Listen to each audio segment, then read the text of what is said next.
ये DDU university का paper है। BEd first year first semester, fundamental of education. Paper का जो कोड है 101 है। अब देखिए, डेट भी लिखने के लिए आएगा, रोल नंबर भरने के लिए आएगा। तो देखिए, ये रोल नंबर आप फीड कर दीजिएगा। इसको अंक को देखिए, रोल नंबर इन फिगर में होगा, इन वर्ड में होगा, ठीक है। तो देखिए, और ये देखिए 1.5 घंटा इसे करना होगा। पहले हमको राइटिंग के लिए कॉपी मिलेगी, मतलब लिखने के लिए रिटन एग्ज़ाम होगा जो 1 घंटे का होगा। 6 क्वेश्चन होंगे, उसमें 3 करना रहेगा। अच्छे से लिखिएगा, पेज ज़्यादा नहीं होता, 6 पेज मैक्सिमम होता है, 5.5 या ऐसे होता है। खूब अच्छे से जो आएगा 3 चुन लीजिएगा, अच्छे से नंबर भरपूर मिलता है। अब देखिए कौन सा पेपर है, और इस पेपर को हम देखते हैं, पिछले सेमेस्टर का है, इस बार तो अभी हुआ नहीं है, जो चेंज हुआ था।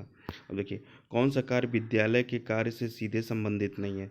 तो देखिए, बालक का बौद्धिक विकास करना ये संबंधित है, बालक का शारीरिक विकास करना ये भी है, बालक के लिए निःशुल्क एवं अनिवार्य शिक्षा की व्यवस्था करना ये भी है, लेकिन ये नहीं है नागरिकता के गुणों का विकास करना, ये विद्यालय का काम नहीं है।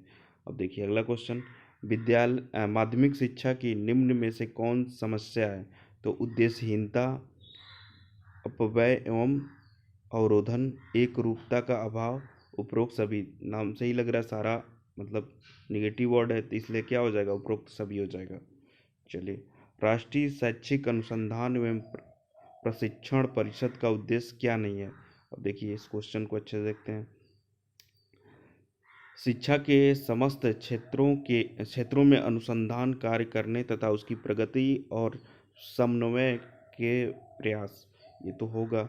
राष्ट्रीय शिक्षा संचालन की स्थापना एवं संचालन, ये भी होगा। देखिए, उच्च शिक्षा की संस्थाओं को अनुदान प्रदान करना, क्षेत्रीय शिक्षा कॉलेजों की स्थापना, तो ये सी इसका नहीं होगा, बाकी सारे आंसर होंगे। चलिए आगे देखते हैं। सी इसका नहीं होगा, निगेटिव है, बाकी सारे आंसर होंगे। चलिए,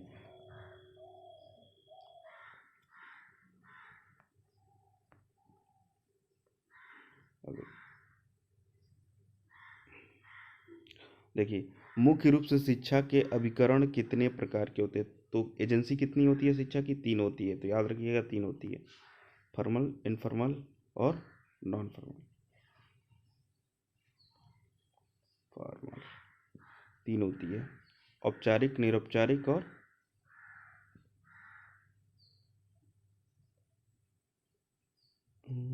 औपचारिक, निरौपचारिक और अनौपचारिक। देखिए, कौन सी विशेषता शिक्षा के औपचारिक अभिकरण की विशेषता नहीं है। तो देखिए, ये अभिकरण व्यक्ति के ऊपर जीवन पर्यंत शैक्षिक प्रभाव डालते हैं, तो ये हो ही नहीं सकता है, ये निगेटिव है। कौन सी विशेषता शिक्षा के अनौपचारिक विशेषता प्रभाव डालती है। तो देखिए, छठवां क्वेश्चन आते हैं, कौन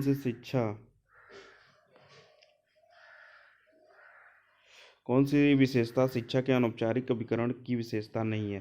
तो नहीं है, तो सीधे देख लेते हैं पहले। इसके द्वारा मिलने वाली शिक्षा व्यापक और अनौपचारिक होगी। अनौपचारिक की बात हो रही है, विशेषता नहीं है, तो विशेषताएं अच्छे से पढ़ लीजिएगा। तो देखिए, पहला तो होगा अनौपचारिक का, क्योंकि इसमें मिलने वाली शिक्षा व्यापक और अनौपचारिक होती है। इसका व्यक्तित्व निर्माण, चारित्रिक विकास और समाजीकरण करने में महत्वपूर्ण योगदान होता है, ये भी होगा। इन उपकरणों से प्राप्त शिक्षा पुस्तकीय और अव्यवहारिक होती है, नहीं, ये रॉन्ग है, बाकी सारे सही हैं। पत्राचार और दूरस्थ शिक्षा के केंद्र और संस्थाएं किस प्रकार के शिक्षा के अभिकरण के उदाहरण है। तो देखिए, नॉन फॉर्मल एजेंसी होगी। एजेंसी कौन कौन सी होती है, एक फॉर्मल एजेंसी होती है, एक इनफॉर्मल एजेंसी होती है, नॉन फॉर्मल एजेंसी होती है। तो नॉन फॉर्मल एजेंसी होगी कौन सी, पत्राचार और दूरस्थ शिक्षा के केंद्र जो होंगे, किस में आएंगे, निरौपचारिक अभिकरण में आते हैं। शिक्षा क्या है, तो शिक्षा क्या होगा, शिक्षा ज्ञान तथा अनुभव है और कुछ नहीं है। कौन सा कथन गलत है। तो देखिए, ये शिक्षा एक गतिहीन प्रक्रिया है, गतिहीन, ये निगेटिव वर्ड आ रहा है, इसलिए रॉन्ग है। बाकी शिक्षा एक अविरल प्रक्रिया है, शिक्षा एक त्रिमुखी प्रक्रिया है, शिक्षा एक उद्देश्य प्रक्रिया है। एक चीज़ देखिएगा, अगर आपको हिंदी में नहीं समझ में आएगा तो आप इंग्लिश में तुरंत जाइएगा, बहुत अच्छे से समझ में आएगा। कई क्वेश्चन हिंदी में लगते हैं रॉन्ग हो जाएंगे, लेकिन अगर इंग्लिश पढ़ के किया जाए तो 2-3 क्वेश्चन आराम से सॉल्व हो जाते हैं। कौन सा शिक्षा का उद्देश्य नहीं है? व्यक्ति को शिक्षक बनाना, तो ये शिक्षा का उद्देश्य थोड़ी है। व्यक्ति का मानसिक विकास करना ये है, व्यक्ति का शारीरिक विकास करना ये भी है उद्देश्य, व्यक्ति का सर्वांगीण विकास करना ये सारे उद्देश्य हैं, लेकिन शिक्षक बनाना उसका उद्देश्य नहीं है। चलिए आगे देखते हैं। यह परिभाषा किसने दी थी? सर्वोच्च शिक्षा वह है जो हमें केवल सूचनाएं ही नहीं देती, वरन हमारे जीवन और संपूर्ण सृष्टि में समरसता पैदा करती है। ये टैगोर साहब ने कहा था।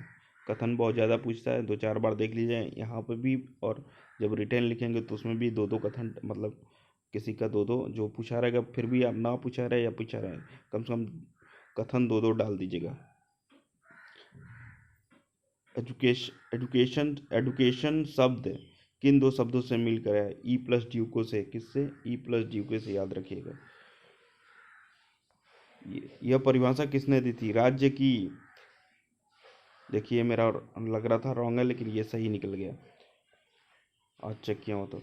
यह परिभाषा किसने दी थी? राज्य की परिभाषा वह संगठित राजनैतिक समुदाय के रूप में की जा सकती है जिसकी एक सरकार होती है जो उनके लोगों द्वारा मान्य होती है। I L candle. एजुकेशन शब्द की उत्पत्ति लैटिन भाषा के निम्न में से किस शब्द से हुई है? तो किससे हुई है? आपने पढ़ा होगा, थियरी पढ़ा होगा, तो एजुकेटम। विद्यालय को शिक्षा का प्रभावशाली अभिकरण बनाने हेतु क्या उपाय किया जाना चाहिए? तो समाज और समुदाय का सहयोग और लोकतांत्रिक वातावरण, ये दोनों होगा। शिक्षा का संकुचित अर्थ, शिक्षा का अभिप्राय स्कूली या विद्यालय शिक्षा से है, तो क्या होगा? संकुचित होगा।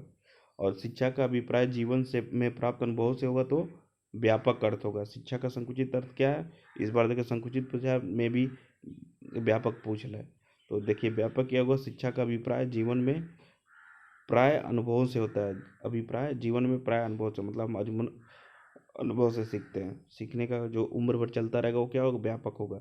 और ये क्या है? शिक्षा का अभिप्राय स्कूली या विद्यालय से, ये संकुचित अर्थ है। चलिए आगे देखते हैं।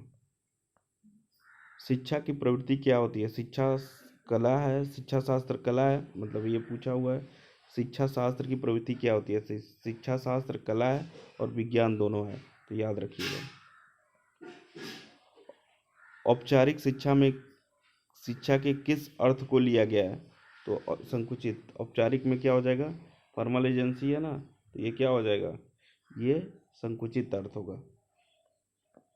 औपचारिक और निरौपचारिक शिक्षा भिन्न है। किससे भिन्न है? विधियों से भिन्न है भाई। विधि की तो बात करा नहीं है इसमें, ठीक है, तो विधि भिन्न है।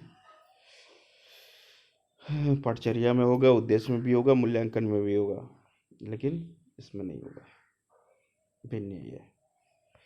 निरौपचारिक शिक्षा का उद्देश्य क्या है? निरौपचारिक बोल रहा है, देखिए इससे बहुत क्वेश्चन आए थे।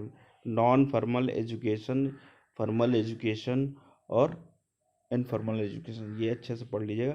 5-6 क्वेश्चन आए हुए हैं इस चैप्टर, मतलब इस बुक में, मतलब और यहाँ पर ही नहीं आया है, अलग जो भी हमारे 5 पेपर एक दूसरे से रिलेटेड होते हैं, कई बार क्वेश्चन ही उस बुक का उस बुक में पूछ लेता है, ठीक है, तो ध्यान दीजिएगा आप लोग। निरौपचारिक शिक्षा का उद्देश्य क्या है? शिक्षा की सर्वसुलभता को बढ़ाना, कमजोर वर्ग के जीवन स्तर को बढ़ाना, तो ये उपरोक्त दोनों हो जाएगा। चलिए आगे देखते हैं। मुक्त विश्वविद्यालय सर्वोत्तम उदाहरण, देखिए कितना क्वेश्चन आया हुआ है, तो ये देखिए, ये होगा इनफॉर्मल, कौन सा होगा? ये होगा नॉन फॉर्मल एजेंसी होती है। मुक्त विद्यालय जो होंगे नॉन फॉर्मल एजेंसी होंगे, ओपन यूनिवर्सिटी, ठीक है।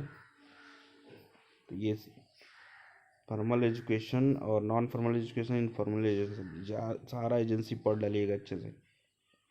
देखिए किसने कहा शिक्षा पूर्ण जीवन है? तो ये किसने कहा था?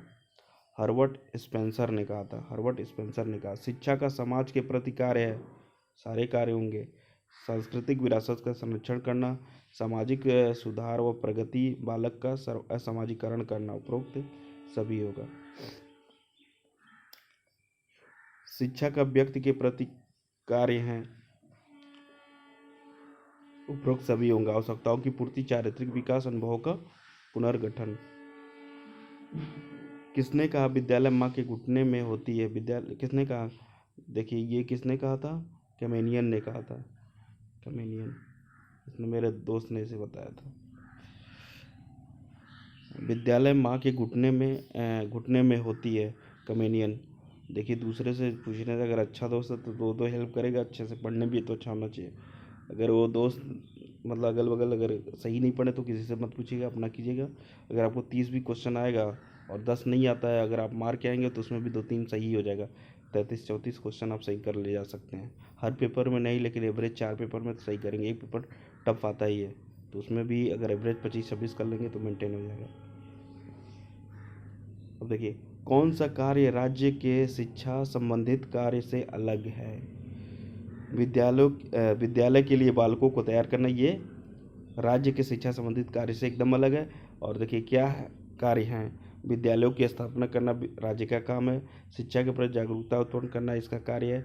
योग्य शिक्षकों की व्यवस्था करना भी इसी का काम है। लेकिन विद्यालय के लिए बालक को तैयार करना ये रॉन्ग है।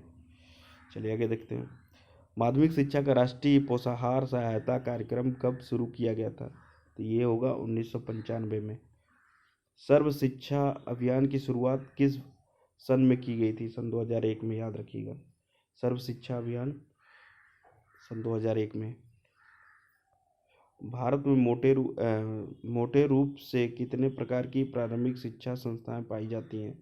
तो ये देखिए सभी पाई जाती है। राजकीय मान्यता प्राप्त, मान्यता एवं सहायता प्राप्त, गैर मान्यता एवं गैर सहायता प्राप्त, उपरोक्त सभी होगा। देखिए भारतवर्ष में माध्यमिक शिक्षा प्राप्त करने वाले विद्यार्थियों की आयु लगभग होती है, तो ये 14 से 18 वर्ष होती है। तो मान लीजिए इस बार माध्यमिक शिक्षा पूछा है, फिर प्रारंभिक पूछ सकता है, फिर ठीक है, तो ये इसमें ठीक है ऊंचे वाला भी पूछ देगा, तो ये आप ध्यान दीजिएगा यहाँ पे। माध्यमिक शिक्षा के लिए निर्धारित मानकों को लागू करने वाली संस्था है, कौन सी होगी? एनसीईआरटी। एनसीईआरटी। शिक्षक शिक्षा को शिक्षा के विकास की कुंजी मानना चाहिए। शिक्षक शिक्षा को शिक्षा के विकास की कुंजी मानना चाहिए। कोठारी आयोग का, ये कथन किसका था? कोठारी आयोग का।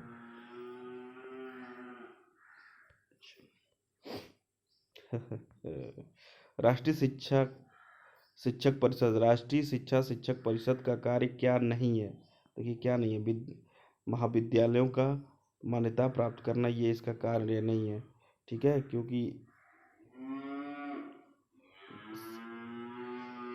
प्रशिक्षण संस्थाओं के मापदंड और स्तर का निर्धारण करना, सेवारत शिक्षक प्रशिक्षण को प्रोत्साहन और दिशा निर्देश देना, यूजीसी तथा अन्य शैक्षिक संस्थाओं को तालमेल स्थापित, ये होगा। बाकी वो पहले नहीं होगा। भारत में अध्यापक शिक्षा की गुणवत्ता पर नियंत्रण की जिम्मेदारी निम्न में से किसकी है? देखिए ये मेरा रॉन्ग होता है, बाकी सब मेरे एक आध और रॉन्ग होंगे। ये देखिए एनसीटीई का होता है। शिक्षकों के लिए कौन होता है? एनसीटीई होता है।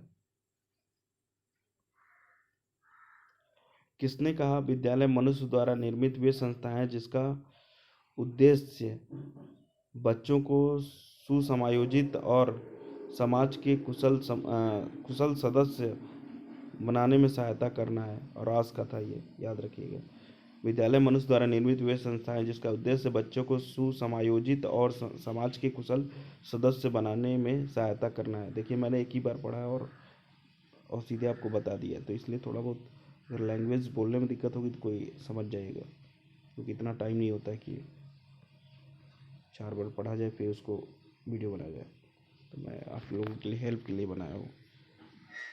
और अगर आपको हेल्प चाहिए होगी, देखिए यह परिभाषा किसने दी थी? परिवार एक ऐसा समूह है जो पर्याप्त रूप से निश्चित लैंगिक संबंध पर आधारित है और जो इतना अस्थायी होता है कि उसके द्वारा बच्चों के जन्म और पालन पोषण की व्यवस्था हो जाती है। मैकाइवर एवं पेज।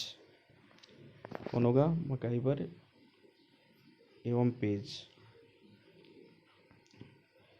किसने कहा समुदाय एक ऐसी सामाजिक समूह है जो एक निश्चित भूभाग पर रहता है और जिसमें हम की भावना पाई जाती है।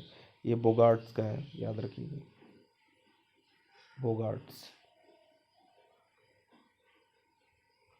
शिक्षा का राष्ट्र के प्रति कार्य है। सभी कार्य होंगे नागरिक और सामाजिक कर्तव्यों की भावना का विकास, राष्ट्रीय एकता, ये सब होंगे, उपरोक्त सभी होगा। शिक्षा के अनौपचारिक साधन का, अब देखिए ये क्वेश्चन फिर उसी से पूछा है, इनफॉर्मल एजेंसी पूछा है, तो इनफॉर्मल एजेंसी परिवार होता है। विद्यालय क्या हो जाएंगे? Non formal. Informal, non formal और फॉर्मल एजेंसी हो जाएंगे। ठीक है। किसने कहा शिक्षा के कार्यों को पूरा करने के लिए समाज ने कुछ विशिष्ट संस्थाओं को जन्म दिया है? इन्हीं संस्थाओं को शिक्षा के अभिकरण कहा जाता है। बीडी भाटिया थे, बी.आर. भाटिया। देखिए बी.आर. भाटिया लिखा है, यहाँ बी.डी. भाटिया लिखा है। तो इस तरह हमारा ये समाप्त होता है।